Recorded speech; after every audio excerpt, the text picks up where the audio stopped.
itong muli. Maulit ang maraming dayuhan at mga sugatan sa giyera sa pagitan ng Hamas at Israel ang nakatawid na sa Rafah border papasok ng Egypt. Samantala, magpapadala naman ng hospital ship ang Italy para gamutin ang mga sugatan sa Gaza.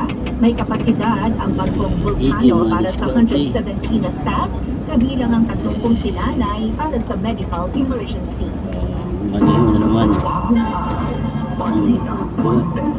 Nabawasan na ang mga nasasawi dahil sa tuberculosis or TB sa buong mundo. Ito ay sa gitna ng pagtaas ng diagnosis at gamutan sa tinuturing na ikalawa sa pinaka-nakamamatay na sakit sa buong daigdig.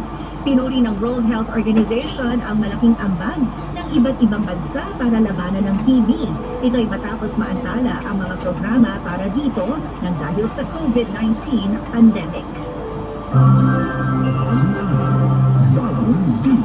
Mula sa Efeso 1:18, naway naliwanagan ng Diyos ang inyong mga puso upang malaman ninyo ang pag-asa na para doon ay tinawag niya kayo kung gaano kasagana ang pagpapalang inilaan niya para sa kanyang mga banal.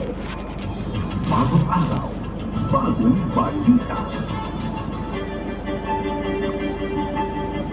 At yan ang kabuuan ng ating mga balita ngayong Nobyembre 9, hatid ng FEBC Network News sa Pilipinas.